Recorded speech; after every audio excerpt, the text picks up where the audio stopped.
बिस्मिल्लाहिर्रहमानिर्रहीम। टेस्टी। जी हाँ, आज हम बनाएंगे बहुत ही टेस्टी ब्राउनी। इसमें ना तो हम मक्खन का इस्तेमाल करेंगे और ना ही चॉकलेट इस्तेमाल करेंगे।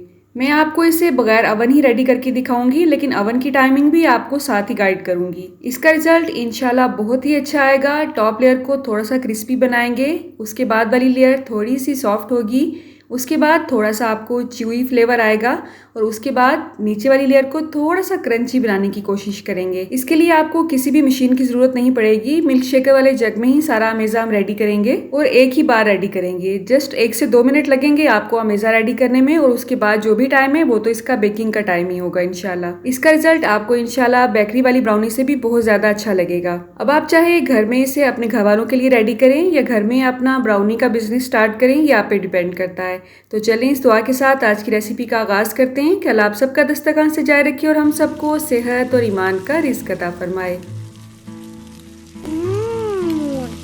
तो हम कोई चीज़ भी बेक कर रहे हों, कुकीज़ हों, केक हो या ब्राउनी, सबसे पहले हमने उसका मोल्ड रेडी करना होता है। अगर आपके पास बटर पेपर नहीं है तो कोई सा भी सादा पेज ले लें, उसे अच्छी तरह से ग्रीस कर लें। सांचे के साइडों पे भी आपने अच्छी तरह से ऑयल लगाना है, तो आपका सांचा रेडी है। कोई भी चीज़ हम जब बेक करते हैं उसमें जो हम मैदा यूज़ करते हैं उससे हम छान के यूज़ करते हैं। तो यहाँ पे छलनी में मैंने ऐड किया है आधा कप मैदा। यहाँ पे 1/3 कप के हिसाब से कोको पाउडर ऐड करेंगे। 1/3 कप आधे कप से 1-2 चम्मच ही कम होते हैं, और आपने अच्छी क्वालिटी का कोको पाउडर लेना है कि ब्राउनी का टेस्ट कोको पाउडर की अच्छी क्वालिटी पे डिपेंड करता है। ये थोड़ा सा कॉस्टली तो होगा, लेकिन अगर आपने अच्छा रिजल्ट लेना है ब्राउनी का तो आपने इसे अच्छे कोको पाउडर से रेडी करना है। बेकिंग पाउडर यहाँ पे मैंने लिया है 1/2 टी स्पून, और यहाँ पे नमक ऐड किया है 1/4 टी स्पून। अगर आपको बेकिंग का शौक है तो आपके पास मेजरिंग कप्स और मेजरिंग स्पून जरूरी होने चाहिए। ये बहुत ज्यादा कॉस्टली नहीं होते हैं, 150 से 200 की रेंज में आपको इजीली दराज से या आम मार्केट से मिल जाते हैं। अब यहाँ पे मैंने आधा टी स्पून ही कॉफी ली है, उसमें आधा टेबल स्पून पानी का ऐड किया है। कॉफी को अच्छी तरह से मिक्स कर देंगे और साइड पे कर देंगे। यहाँ पे चीनी को हमने ग्राइंड करके यूज करना है, या तो आप कैस्टर शुगर ले लें या पाउडर शुगर। तो इसे हमने कैसे बनाना है, जस्ट ग्राइंड करना है तो आपकी पाउडर शुगर या कैस्टर शुगर जो है वो रेडी हो जाती है। तो 1/4 जो कप था वो मैंने 3 दफा ऐड किया है। इसका मतलब है 1 कप से आपने 1/4 कप कम चीनी यूज करनी है, ठीक है। या आप समझ लें 3/4 कप आपने चीनी के इसमें ऐड किए हैं। अब इस पीसी हुई चीनी को मैंने शेकर जग में ऐड किया है। ऑयल ऐड करेंगे इसमें आधा कप और इसे अच्छी तरह से ग्राइंड कर लेंगे। उसके बाद इसकी कंसिस्टेंसी आपको कुछ इस किस्म की नजर आएगी। अब इसमें जो कॉफी का मिक्सचर हमने रेडी किया था वो भी ऐड कर देंगे, और वनीला एसेंस इसमें ऐड करेंगे 1 टीस्पून। इसके साथ ही हमने इसमें 2 अंडे ऐड करने हैं। वनीला एसेंस को हमने इसीलिए ऐड करना है ताकि इसमें अंडे की स्मेल ना आने पाए। अब इसे भी अच्छी तरह से शेक कर लेंगे 1 से 2 मिनट लगा के, और उसके बाद जो हमने खुश्क अज्जा को छान के रखा था उसे अच्छी तरह से मिक्स कर लेंगे और 2 पोर्शन में इसमें डाल के इसको हल्की स्पीड पे ग्राइंड करेंगे। आपने इसे ओवर मिक्स नहीं करना है वरना ब्राउनी हार्ड हो जाएगी। तो इन छोटी छोटी बातों का अगर हम ख्याल रखते हैं तो बेकिंग बहुत अच्छी होती है। तो एक पोर्शन को मैंने ग्राइंड कर लिया है, अब दूसरा पोर्शन इसमें डाल के अच्छी तरह से ग्राइंड कर लेंगे, और आपने इसे स्लो स्पीड पे ग्राइंड करना है, फास्ट स्पीड पे ग्राइंड नहीं करना है। अब इसे हम सांचे में शिफ्ट कर देंगे जो हमने ऑलरेडी रेडी करके रखा हुआ है। इसकी कंसिस्टेंसी आपने देखी है, बहुत ज़्यादा रनी नहीं है, थोड़ी सी थिक ही है, और यही कंसिस्टेंसी हमें चाहिए थी। अब आपने इसको डेकोरेट करना है, अपने हिसाब से इसे डेकोरेट कर लें डिफरेंट नट्स लगा के।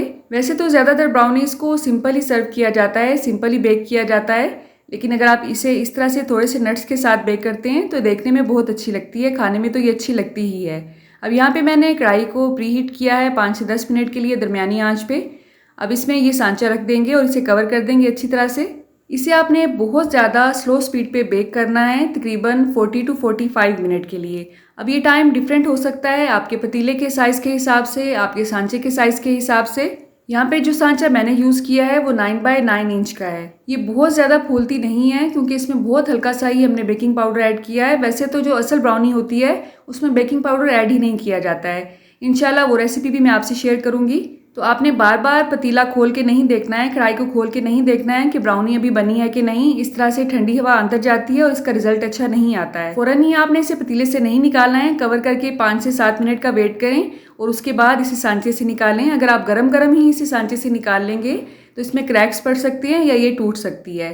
तो बैक साइड से भी आप इसका रिजल्ट देख रहे हैं, अल्हम्दुलिल्लाह बहुत ही अच्छी रेडी हुई है, बहुत ही चॉकलेटी, बहुत ही सॉफ्ट। ऊपर वाली लेयर हल्की सी आपको क्रिस्पी फील होगी। अब अपने हिसाब से आपने इसकी कटिंग करनी है। और एयर टाइट बॉक्स में इसे रखेंगे, शेल्फ पे ही, फ्रिज में रखने की आपको इसे बिल्कुल भी ज़रूरत नहीं है। चाहे तो आप इसे ऐसे ही रखें, चाहे आप इसे जो क्लिंग रैप्स आते हैं उसमें भी रैप कर सकते हैं। आजकल बहुत से लोग घर पे ही ब्राउनीज का बिजनेस कर रहे हैं और अल्हम्दुलिल्लाह मैंने सुना है उनका बिजनेस बहुत अच्छा जाता है। तो आपके पास अगर बहुत ज़्यादा हैवी इक्विपमेंट्स नहीं है बेकिंग के, तो आपने परेशान बिल्कुल नहीं होना है। घर पे ही बहुत ही इजीली आप इस तरह से ब्राउनी रेडी करके अपना बिजनेस स्टार्ट कर सकते हैं। ये बॉक्सेस मैंने दराज से मंगवाए हैं। एक बॉक्स तकरीबन मुझे 10 से 15 रुपए का पड़ा है। इस तरह से डिफरेंट साइजेस के बहुत ही इजीली अवेलेबल हैं। इस तरह से क्लिंग रैप में अगर आप इसे रैप करके बॉक्स में पैक करते हैं तो एक तो इनकी क्वालिटी अच्छी हो जाती है, क्योंकि बाहर की हवा अंदर एंटर नहीं होने पाती है और इनकी शेल्फ लाइफ बढ़ जाती है। इस तरह से पैक करके अगर आप इसे बच्चों को लंच बॉक्स में देते हैं तो आपको तसल्ली रहती है कि आपने कितना हेल्दी स्टफ बच्चों को साथ दिया है। अगर आपको आज की रेसिपी अच्छी लगी हो तो आपने कमेंट बॉक्स में ज़रूर बताना है कि आप कहाँ से और किस सिटी से मेरी वीडियोस को वॉच करते हैं। ये मेरे लिए कि नाम से कम नहीं होगा। अल्लाह आप सबका दस्तरखान सजाए रखे और हम सबको सेहत और ईमान का रिस्क अता फरमाए। अल्लाह हम सब के रिस्क में कसरत से ज़्यादा बरकत और आसानी अता फरमाए। रुके रुके सुने, जाने से पहले वीडियो को लाइक कर दें, अच्छी लगी तो शेयर कर दें और सब्सक्राइब करने के बाद बेल का आइकन भी ज़रूर प्रेस करें। जज़ाकल्लाह। मेरी नेक्स्ट वीडियो तक अल्लाह हाफिज़।